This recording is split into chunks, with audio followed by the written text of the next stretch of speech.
Olá, pessoal. O tema de hoje é a aplicação do regime jurídico transitório nas questões imobiliárias.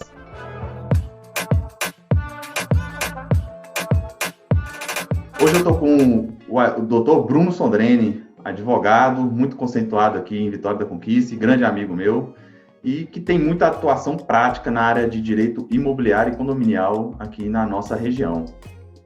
Dr. Bruno, eu vou falar aqui Bruno, né, porque é um amigo. Fala um pouquinho mais da sua atuação aí na nossa cidade, no ramo do direito imobiliário, principalmente na área condominial, que eu sei que você atua aí para algumas administradoras de condomínio. Fala um pouquinho mais para a gente. Tiagão, eu fico muito feliz, né, pelo convite em participar aí dessas gravações, dessas lives com você, porque a gente já está vendo que você está evoluindo nessas questões todas aqui em Conquista. Eu lhe vejo o tempo todo e falo, um dia eu vou chegar lá. Que né? nada. Um dia eu vou chegar lá. E é o que você já disse, né? Meu nome é Bruno Sondreni, né? Sou advogado e tenho uma atuação muito voltada também, né, à área de imobiliária, com ênfase em condomínios. E aí, agora com a entrada desse novo regime jurídico aqui, a área condominial e imobiliária no todo, foi uma das áreas que mais houve impacto, né? Podemos dizer mesmo que foi uma dos maiores impactos hoje com a lei da pandemia, chamada lei da pandemia. O impacto imobiliário foi muito grande. E aí a gente vai aqui agora bater esse papo aqui, voltado a alguns artigos que são voltados às questões imobiliárias. Maravilha. E eu quis fazer logo quanto antes, né, que a gente abriu o nosso canal há pouco tempo, justamente por ser o regime jurídico emergencial transitório. Então, é importante a gente tratar dele enquanto ainda está em vigência, né? E seus efeitos perdurarão. Vamos lá, acho que para a gente só primeiro esclarecer, essa lei foi criada para tratar das questões de direito privado, agora no período da pandemia, porém aqui no nosso canal a gente vai focar mais na parte do direito imobiliário. Primeiramente, eu acho interessante a gente tratar aqui da questão da prescrição e decadência. Foi no artigo 3º da lei, que tem até um apelido de RJET. Inclusive, eu vi um advogado numa live falando que parecia nome de companhia aérea. RJET. Eu digo até Companhia Aérea do Rio de Janeiro, né? Porque é o RJET. Pois bem, em relação à prescrição e decadência, ela previu o prazo de 20 de março até 30 de outubro. Meu amigo, assim, eu acho que é importante, um primeiro ponto, né, todo mundo já entender que foi muito atingido todo o regime mesmo privado, as questões que envolvem toda a lei, consumo, família, condomínios, enfim, no geral, o marco inicial, né? O marco inicial, que é 20 de março, né? Ou seja, 20 de março até 31 de outubro, a gente precisa ali realmente ficar atento a esse período, porque muita coisa não vai prevalecer dentro da regra geral, né? Então, a prescrição, a gente sabe que é a perda do direito da pretensão. É importante, né? Não é o direito de ação, né? A ação, essa era a visão clássica, né? Exato. Então, o primeiro ponto é ficar muito bem claro, gente. Todo mundo tem um direito de ação. Isso é um direito previsto constitucionalmente. A pessoa vai entrar. Mas a pretensão, ela pode ser reconhecida, ela pode ter a perca da pretensão, né? E a questão da prescrição, ela já fala isso desde o seu nascimento lá atrás. Agora, a questão do regime, da aplicação dela no regime jurídico, que a gente vai ter ali uma modulação, o que vai poder valer, o que não vai poder valer, né, dentro desse regime ali diferenciado. Exatamente, muito bem colocado. E a lei, apesar de ter entrado em vigência no dia 12 de junho, por que essa data de 20 de março que o colega o Dr. Bruno acabou de citar? Porque foi a data do decreto presidencial, do decreto que justamente fez o marco inicial do regime jurídico especial da pandemia, que é justamente 20 de março, e essa lei regula, então, desse período, do decreto presidencial de 20 de março até a data de 30 de outubro. E por que escolher a data de 30 de outubro? Bem, não tem muito um caráter jurídico, nem científico, para falar a verdade. Foi uma data escolhida, de certa forma, aleatória, onde o legislador imaginou que nessa data de 30 de outubro as coisas já vão estar Voltando à sua normalidade ali. Isso, voltando à normalidade, que é o que esperamos que realmente aconteça. Mas já vem aí sinais, já tem sinais aí, né? A gente já está vendo algumas questões, inclusive judiciais, algumas questões administrativas do Poder Executivo, já transferindo situações para 31 de dezembro. Então, eu estou ali visualizando uma possibilidade de prorrogação, inclusive, da própria lei. É possível que aconteça, até porque a gente está vendo essas notícias agora recentes, né? Tratando de vacina, mas a gente sabe que quando sair realmente, de fato, uma vacina, comprovadamente, ela só vai chegar em massa para a população a partir do ano que vem. 2021. Exatamente. E o que isso influencia aí na vida da população em geral, essa questão do prazo de prescrição e decadência, porque aqui a gente no canal, a gente está falando tanto para juristas, para amigos, colegas, advogados, juízes, promotores, enfim, o pessoal do direito, mas a gente também está falando para locadores, para locatários interessados no assunto, corretores, enfim, a gente tem todo tipo de público aqui no nosso canal.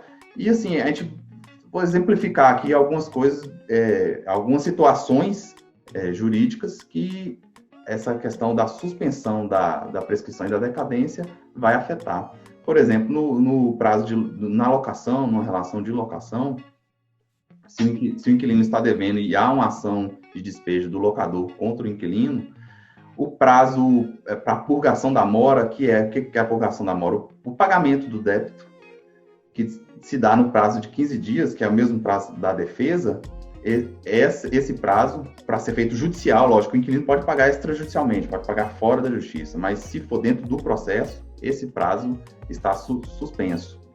Suspenso. Exato. Pode falar. E isso é importante porque, assim, principalmente para aquela questão mesmo do locatário, do locador e do locatário, que, digamos, vamos tratar aqui de forma leiga, né?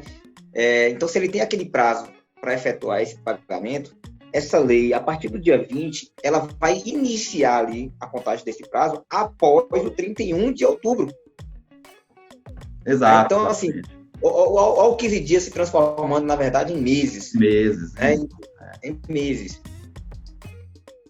Exato. E outro detalhe é que o artigo 3º da lei fala que considera-se impedidos ou suspensos. Aí, só para ficar claro, impedidos são os prazos que ainda não iniciaram. E se o prazo ocorrer dentro desse período de 20 de março e 30 de outubro, ele sequer começa a iniciar. Só vai começar a iniciar após 30 de outubro. E a suspensão já é um prazo que já iniciou antes de 20 de março, porém, a partir de 20 de março ele se suspende, ou seja, ele congela no tempo e volta a correr depois de 30 de outubro. Perfeito.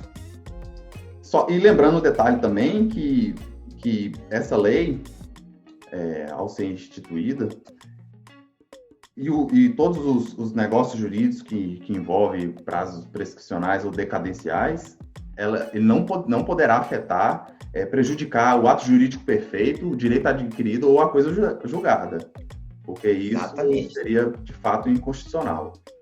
Tá, mas vamos seguir, não é o foco aqui, falar de prescrição e decadência, foi apenas uma introduçãozinha aqui, que achei importante fazer.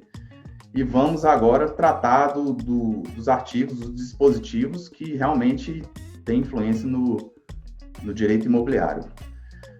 Vamos lá, o artigo 9º foi vetado.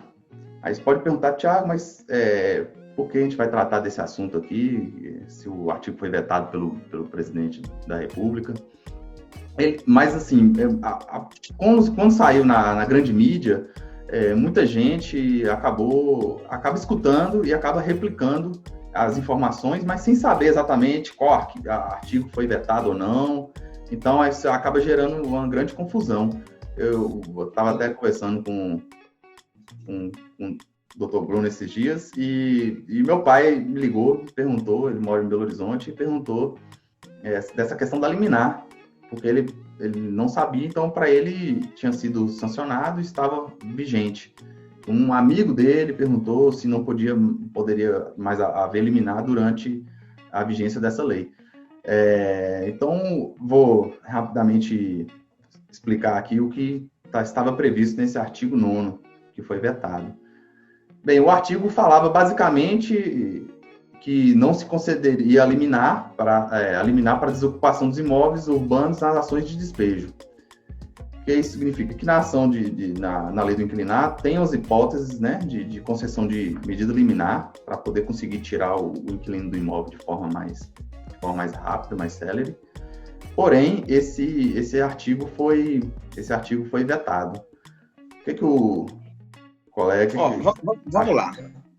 Lá fala assim, não se concederá liminar para desocupação do imóvel. Eu acho que quando se pensou nisso, se pensou só de um lado, né?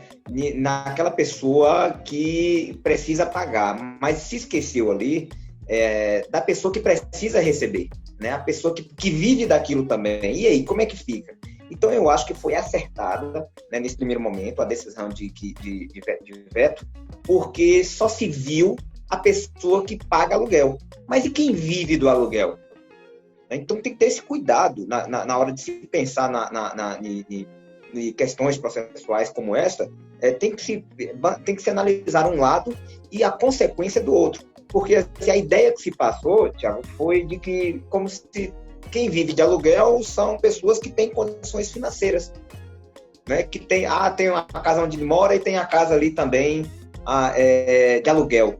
Ele tem o trabalho dele, tem a casa onde mora, tem uma casa de aluguel, vive de renda de aluguel, mas esquece. Né? Eu conheço mesmo muita gente, não são poucas, aquelas que vivem em casas alugadas e depende, inclusive, vivem em casa alugada e alugou a casa própria. E depende do aluguel daquela casa própria para pagar onde vive. E aí?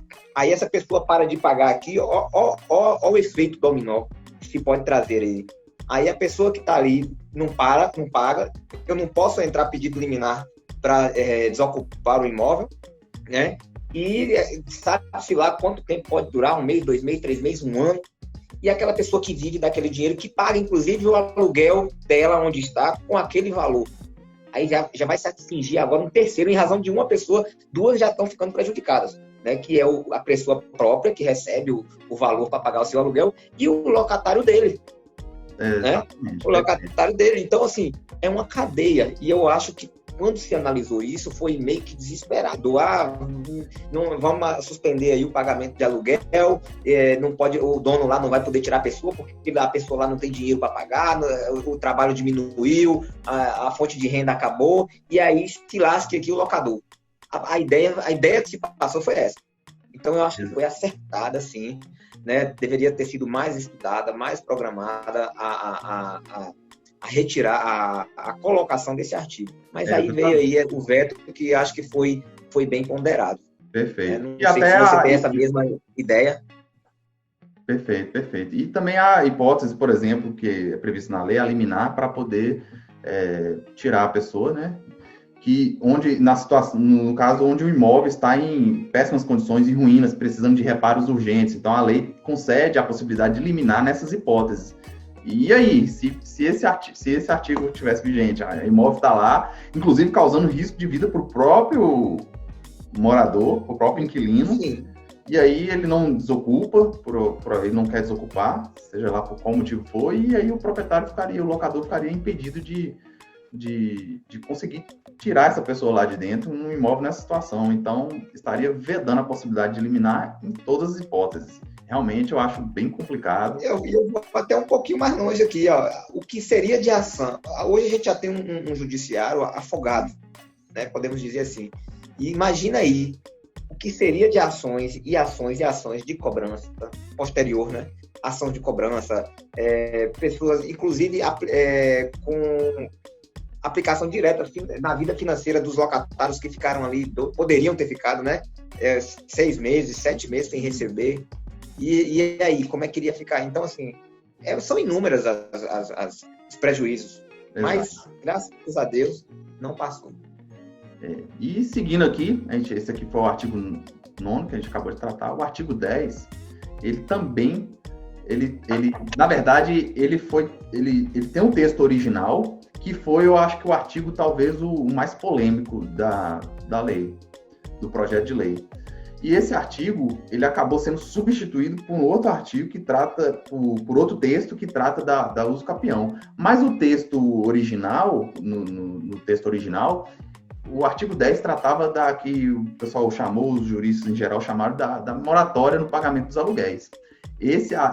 Da liminar já do artigo 9 já polêmico, esse aqui então foi extremamente preocupante. Por quê? O que esse artigo falava aqui? Eu vou ler ele aqui, pelo menos o caput. Vou ler o caput aqui. Os locatários residenciais que sofreram alteração econômico-financeira decorrente de demissão, redução de carga horária ou diminuição de remuneração poderão suspender total ou parcialmente o pagamento dos aluguéis vencíveis a partir de 20 de março até 30 de outubro de 2020. Então, esse artigo, o que ele fala? Ele traz literalmente uma moratória onde o locatário simplesmente ele alegaria isso, porque assim, quando fala decorrente de demissão, ok, dá para você comprovar objetivamente.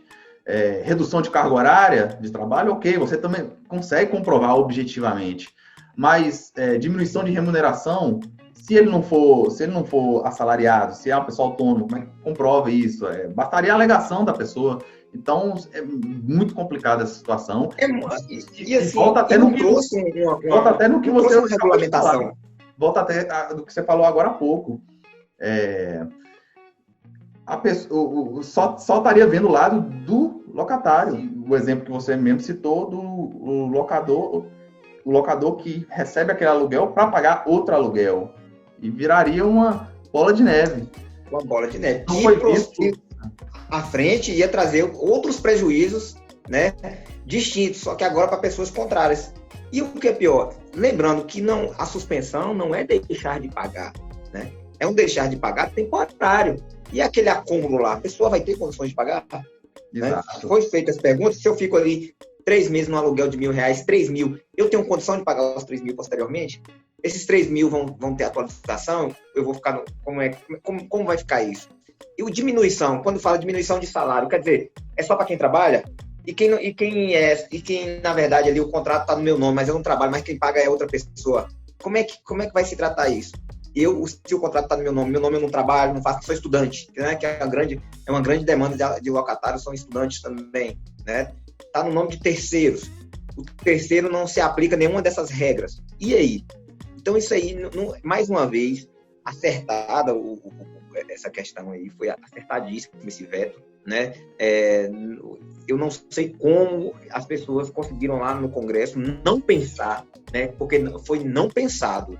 Para mim é uma situação muito bem clara de que colocou uma situação e esqueceu de 200 situações possíveis que traria prejuízo. Exato, e até um número importante, cerca de 80% dos locadores não são pessoas com condições econômicas favoráveis, que a pessoa que tem vários imóveis, que às vezes a pessoa pensa no locador e é aquela pessoa afortunada, que tem muito patrimônio, então se ela perder um aluguel aqui e outro ali não vai fazer diferença. Não, cerca de 80% são pessoas que construíram aquele imóvel com muita dificuldade, às vezes para complementar, pessoas que já se aposentaram, então precisam construir um imóvelzinho para ter ali de aluguel, para complementar uma aposentadoria, às vezes de um salário mínimo.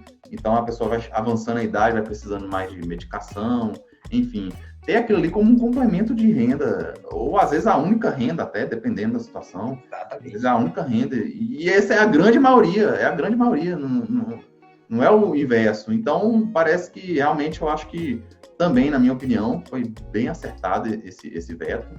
Eu vi a respeito da opinião de alguns juristas que eu vi criticando o veto, mas eu achei bem acertado. Inclusive, eu administro imobiliário aqui na cidade.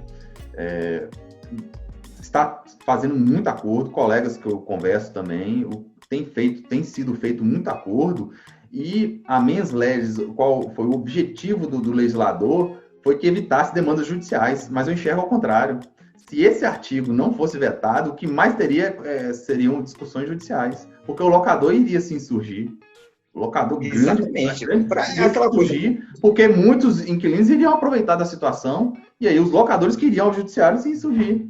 E, de repente, até pedir inconstitucionalidade desse artigo. Então, para mim, foi muito bem vetado. E eu acho que o parágrafo primeiro que exatamente fala que a moratória não ficaria isento, o inquilino iria pagar depois, mas aí ele teria que pagar depois o aluguel mais a parcela do que ele deixou de pagar. E aí, já sob os efeitos da pandemia, aí vai ter condição? Isso não ia gerar muito mais processos? A gente sabe que a realidade do brasileiro no todo não é essa, né? De aguentar ali 2 aluguéis atrasados. Você, mais que ninguém, deve saber lá, quando o cara atrasa um aluguel para pagar a multa e juros, já é um negócio cabuloso. Com certeza. Né? Eu faço algumas defesas, até tento lá fazer as negociações, mas a gente vê que só a simples multa, a simples juros já se transforma numa dor de cabeça muito grande para o locador. Exato. O brasileiro não tem a cultura, a educação financeira de poupar, de ter, às vezes, ali 6 meses de poupança para aguentar. A gente não tem essa cultura. Então, você esperar que a pessoa que não está conseguindo pagar agora vai conseguir pagar um aluguel mais uma parcela do que ele deixou de pagar, é bem complicado, Fora as contas do próprio locador, porque assim, o locador está deixando de receber naqueles 3 meses ali. Mas as contas dele, o plano de saúde, a conta de luz, a conta de água, não está sendo suspensa. A escola do filho... O aluguel, de repente o aluguel que ele paga, porque esse aqui era focado para o aluguel residencial. O aluguel comercial ele está tendo que pagar. Então, assim, seria uma situação muito complicada mesmo. Não, mas enfim, eu acho que mais uma vez aí eu estou pela decisão realmente acertada referente a esse veto também. Também, com certeza. E, pronto, seguindo, aí como eu citei anteriormente, o artigo 10 ele foi substituído e passou a tratar da suspensão de prazo para uso capião. Não é o foco aqui, a gente entrar no assunto uso capião. Você quer falar alguma coisa a respeito desse artigo 10? Eu acho que uso capião aí, né? Basicamente, a gente pode até tratar, né, em outro bate-papo especificamente sobre a uso capião, mas que basicamente, para quem às vezes não sabe aí, do que se trata, é a forma de aquisição originária da propriedade através do decurso do tempo. A pessoa se aposta do imóvel com ânimo de dono e, decorrido determinado tempo, existem várias espécies de uso capião, ela adquire a propriedade daquele bem. Então, o artigo 10 foi substituído e passou a constar essa questão da uso capião. Seguindo aqui, a gente vai agora para o artigo 11. O artigo 11 também foi vetado. Ele foi vetado e também foi bem polêmico, né? Realmente é um regime jurídico transitório, uma lei criada num regime tão urgente assim, realmente era de se esperar que houvessem artigos polêmicos aí. O 11 foi também muito polêmico. Vamos lá, o 11 fala do quê? Pois bem, o 11, ele trata dos poderes do síndico. E no seu inciso 1, que é o que mais chamou a atenção, talvez, ele fala o seguinte, o inciso 1º, cabe ao síndico restringir ou proibir a realização de reuniões e festividades e o uso dos abrigos de veículos por terceiros, inclusive nas áreas de propriedade exclusiva dos condôminos, como medida provisoriamente necessária para evitar a propagação do coronavírus, vedada qualquer restrição ao uso exclusivo pelos condôminos e pelo possuidor direto de cada unidade. Tiago, eu vou até iniciar esse debate, porque assim, eu tenho um entendimento da seguinte maneira. O síndico, o condomínio num todo, você deve olhar ele como uma cidade, tá? Ele dentro dos limites das suas paredes ali, ó, ele tem regramentos próprios, tem tudo. Só que assim, o síndico você analisa ele como um prefeito. E como todo qualquer prefeito, é preciso que alguns atos realmente sejam tomados pelo síndico, mas outros, principalmente que regula condutas entre várias outras situações, ele não pode de forma alguma ser tomada de forma abusiva, unilateral, a meu critério, é muito subjetivo. E aí vai depender de personalidade de pessoa, do caráter. E você colocar uma decisão dessa, de restringir para uma pessoa tomar, é muito perigoso. É um poder muito grande. Né? E decisões como essa têm que ser tomadas de forma coletiva. Cabe ao síndico simplesmente aplicar aquilo que todos ali em comum entendem por ser correto. Então, se há alguma coisa, alguma festa, alguma restrição na área comum, essa decisão precisa ser levada pelo síndico, a informação precisa ser levada para discussão, olha, e cabe a ele tão somente demonstrar, dentro daquilo que ele está ali vivendo, o que trazia de ruim se continuar. E aí as pessoas que ali estão votam para que possa, então, decidir se vai ou não restringir. Mas a decisão unilateral ela é muito perigosa. E ela pode ser utilizada, inclusive, em favor, em benefício próprio, ou em benefício de terceiros. E ali está dando para ele uma legalidade sobre aqueles possíveis abusos que podem ocorrer. Então, assim, eu acho que, mais uma vez, foi muito acertada essa decisão. Ela não cabe. Decisão onde se mora um grupo de pessoas, onde se mora em condomínio, não se deve tomada de forma aleatória e de forma unilateral. E no próprio Código Civil, no artigo 1348, ele já fala de algumas atribuições que competem ao síndico, né? Entre elas, zelar pela coisa comum e, enfim, dentre várias outras competências do síndico. Exato. E é bom que se frise quando fala zelar pela coisa comum, não é ele achar bonito e tomar cuidado. Não, o zelar pela coisa comum, ela já vem definida na Constituição, o que seria esses zelos, né? Não deixar as pessoas acabar. Então, vem definido. E que a gente sabe que vem definido pelo regimento, que são decisões tomadas coletivamente. A gente sabe que algumas medidas, como, por exemplo, fazer um controle mais rígido ali, de repente tem condomínio que eu vi que já a pessoa aferia a temperatura, medir a temperatura com aquela maquininha digital, tem um controle maior de acesso, ok, restringir o uso de áreas comuns como piscina, academia, acho que ninguém, pelo menos eu não conheço ninguém que tenha entrado numa ação na justiça para questionar uma atitude dessa do síndico. Exato. Qualquer condomínio. É questão de bom senso.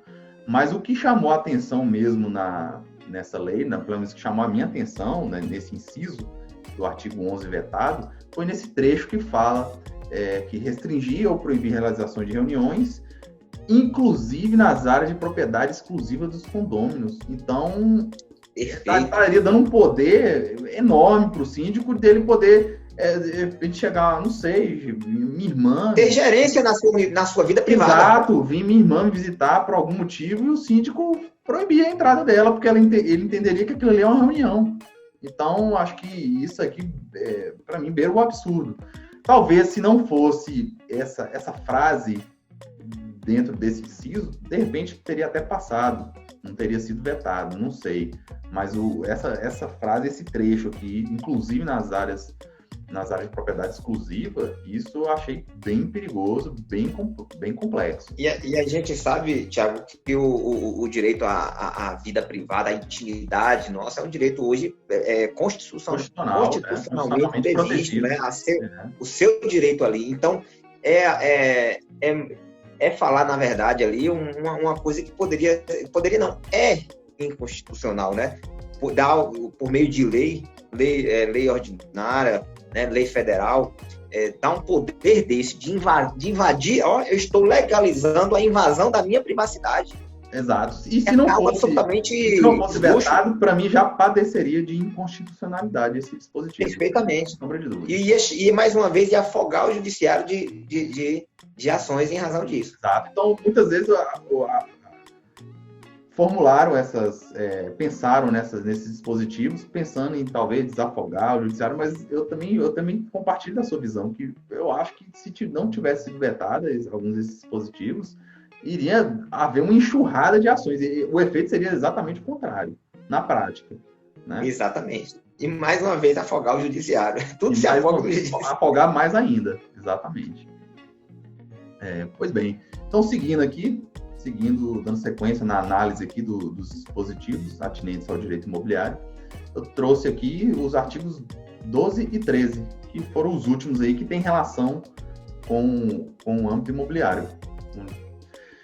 O artigo 12, ele trata da questão das assembleias, da possibilidade das assembleias por meio virtuais. Você que já atua muito aí na parte do direito condominial, o que achou aí desse dispositivo? Eu achei esse artigo especificamente, para mim, dentro da área imobiliária condominial, eu acho que foi sensacional, né? Eu acho que foi, na verdade, ele veio trazer o que os síndicos, administradores, o que os próprios condôminos já vinham buscando. Já existia um projeto de lei, inclusive, já tem projetos de lei, antes mesmo da pandemia, na busca. Porque hoje a gente está falando de condomínios e eu vou me limitar à Vitória da Conquista, não vou nem me limitar a outras cidades como São Paulo, como Rio, como Salvador, que dentro de condomínios, às vezes a gente encontra ali 2.000 pessoas, 3.000, 5.000 pessoas dentro de um condomínio. E aí, como é que você vai conseguir realizar uma assembleia? Pensa aí, uma reunião de pessoas para discutir. Teria que ser no estádio, né? Teria que ser no estádio. Aqui em Conquista, hoje, a gente já tem unidades imobiliárias aqui, condomínios, com 2.000 pessoas. Com 1.000 pessoas é muito fácil de encontrar. É muita gente. É muita gente. E como é que você consegue ter, por meio de uma assembleia presencial, comportar, né? Então tem que ter toda uma estrutura para comportar isso. E essas pessoas ainda levam a outra da casa que vai junto. Né? Que vai junto. Mas participa alguém. Sempre participa. E aí a gente entra naquela questão das grandes intrigas e grandes confusões que acontecem nas assembleias. Então hoje, eu percebo, Thiago, eu já fiz muitas assembleias enquanto síndico, já fui síndico, e hoje advogo muito para condomínio, tanto para condomínio quanto para administradora. E a gente participa dessas assembleias. E hoje a gente sente muita falta das pessoas. Por quê? Porque as pessoas, elas estão afastadas, elas não querem se dispor, muita briga, elas não querem o horário de trabalho. Exato, eu acho que já tem tanta fama que essas assembleias condominiais tem tanta confusão, tanta briga, barraco, né? Vamos falar no português, lá tem tanto barraco, que eu acho que isso já afasta muitas pessoas. Já fala, não vou lá não, porque vai dar confusão, não quero nem participar disso aí. Eu acho que acontece muito e essas reuniões acabam afastando. E o problema, às vezes, é porque às vezes tem a questão do horário de chegada, a pessoa está chegando do trabalho, tem uma assembleia 1 hora depois, já, né, as assembleias geralmente duram 2, 3 horas de assembleia, 4 horas, eu participei até de 5 horas de assembleia, então é muito cansativo, às vezes as pessoas vão embora antes de terminar, então tudo isso é prejudicial, porque é preciso que as decisões internas são tomadas nas assembleias, e para muitas delas precisam um quórum especial, às vezes de um terço, 2 terços, 2/5, totalidade, né? Então hoje tem muito problema, às vezes o condomínio não consegue desenvolver em razão dessa falta de presença, mas a ideia da assembleia virtual, ela pode ali agora alcançar até 100%, né? Logicamente ali ainda está tendo vários embrulhos, como é que eu vou provar que é a pessoa que é dona do imóvel, que pode votar, que não pode, eu estou vendo ali, mas será como é que tá? Não. Tem que ter todos os meios, né? Vai ter que ter um ensaiozinho ali, mostrar a identidade, que a pessoa é a pessoa, né? Que ela é proprietária, que pode votar, ou se tem procuração. Então tem que ter toda uma prévia anterior. Não é só chegar na Assembleia, mas ela traz essa oportunidade, principalmente de participação de todos.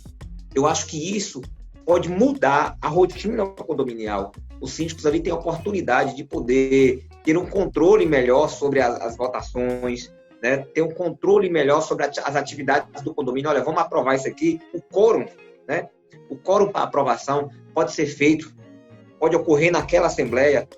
Hoje a gente tem uma dificuldade gigante, imensa, de poder ter os 2/5, né? Os 2 terços, para votações especiais, mas é imensa a quantidade de evolução que o condomínio precisa, e às vezes barra ali naquela parede de não conseguir atingir o quórum de 2 terços, né, para uma votação, uma aprovação de uma construção que pode trazer um crescimento para o condomínio.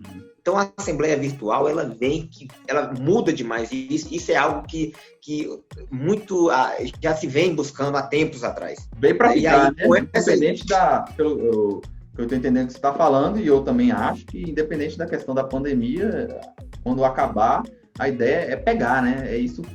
Já tem, inclusive, previsão, projeto de lei que se opôs, se veio depois desse projeto, já tem projeto voltado para manutenção desses 2 artigos. Né?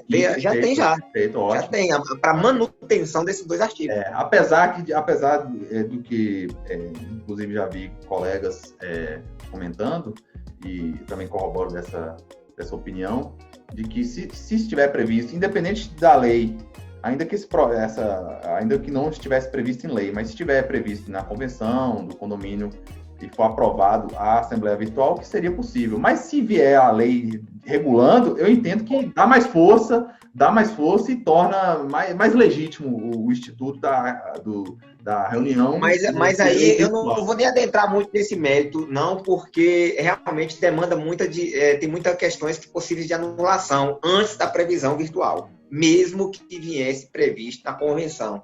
Né? Tem aí algumas previsões de anulações e tudo, que na verdade, não é nem interessante adentrar muito nisso, porque a discussão é ampla. Né? Deveria uma live só para isso. Exato, não, com certeza. Mas como eu falei... Assim, a lei, ela veio legalizar. A lei, para não deixar dúvidas, perfeito. Inclusive, esse dispositivo, eu também bato palmas, tiro o chapéu para esse artigo. E, inclusive, Conquista já se iniciou essa utilização de assembleias, né? Nós já participamos ali desde o início da lei em 3 assembleias de condomínios distintos.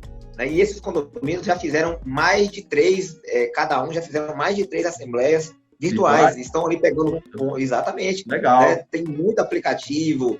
Conta pra gente aí como é que foi assim, na prática, assim, a prática. Foi usado Assim, percebe ainda que estão todos ainda, né, buscando entender como é que a gente pode ir por aqui, Então, assim, está funcionando. A gente encontra dificuldades ainda das pessoas ainda terem um aplicativo de entrar, né? Através de aplicativo de smartphone. Isso. Isso. Mas as administradoras, principalmente, estão trabalhando até em aplicativos próprios. Porque hoje ainda não se tem um aplicativo próprio, né? Próprio para assembleias virtuais e votações de condomínio. Estão se criando e tal, e está ajustando, está ficando bom.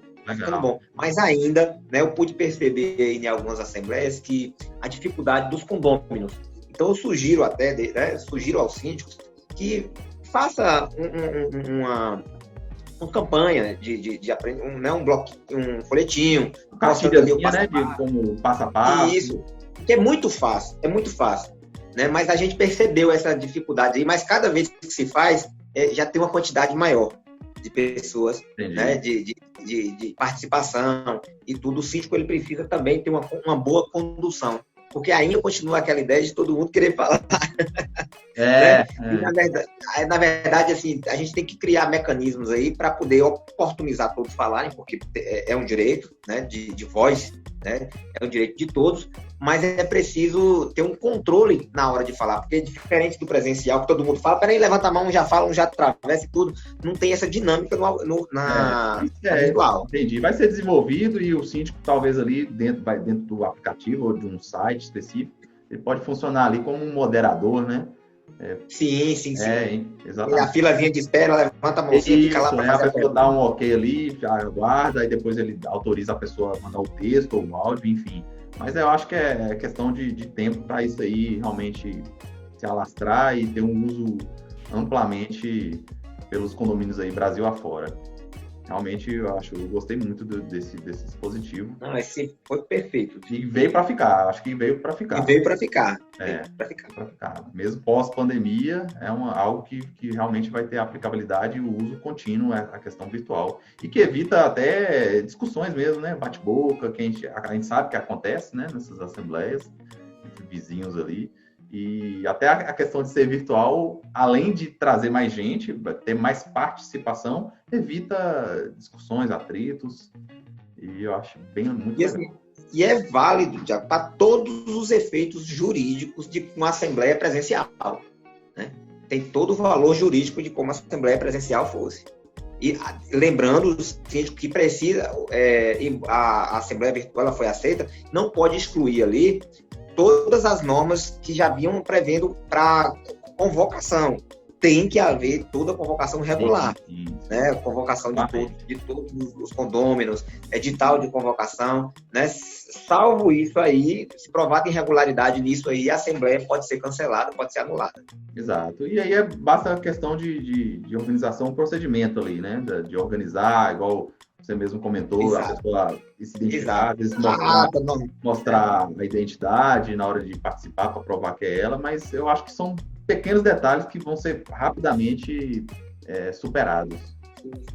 Eu participei de uma mesmo que ninguém se identificou, mas o síndico, ele falava, né, que reconhecia todo mundo, reconhecia todos, não, ele é o dono, eu conheço todos aí, tá? Então, ele já traiu a responsabilidade, né? E ele tem, né? Já, o que é um perigo, né? Porque por mais que ele tenha conhecimento, mas às vezes o condômino não tem. Exato. Por isso, né? O vizinho da rua, da quadra. Exatamente. Então, assim, eu até orientei em não fazer isso, porque aí abre um leque ali para uma possível anulação. Anulação, exatamente. Mas é isso, acho que as pessoas vão entendendo, vão começando a melhorar, né? E usar esse mecanismo de forma mais segura do ponto de vista jurídico. Tá, seguindo aqui, acho que é o último dispositivo, o artigo 13, ele não tem muito o que falar, ele só fala que seria obrigatória a prestação de contas do síndico, mas isso já está previsto no artigo 1300. Eu acho esse artigo foi inútil. Eu acho que já está previsto no próprio artigo 1348, que fala das competências que cabe ao síndico, né, do síndico, ele já fala que é um dever a prestação de contas. Até porque assim, ficou parecendo que essa lei ela trouxe revogou alguma outra lei. Não, mas não. Né? A prestação do síndico está lá no Código Civil, lá, se mantém nas convenções. Então, ele só replicou, né? Ele trouxe aqui uma época que eu achei extremamente desnecessário, né? Você trazer um artigo de lei que já vem previsto, como não houve revogação, suspensão ou algum outro tipo de nada, já estava lá, ele se aplica normalmente, desnecessário esse texto de lei aqui na minha visão. Mas 13 também não atrapalhou nem ajudou, né? Só fez o nem ajudou. Agora, um ponto interessante que não fala aí é que os síndicos, nesse período, né, que a lei arbitrou para 20 de março até 31, o síndico está prorrogado, né? O cargo de síndico, a função de síndico, ela está prorrogada, ela não precisa ali, se ela acabou, né?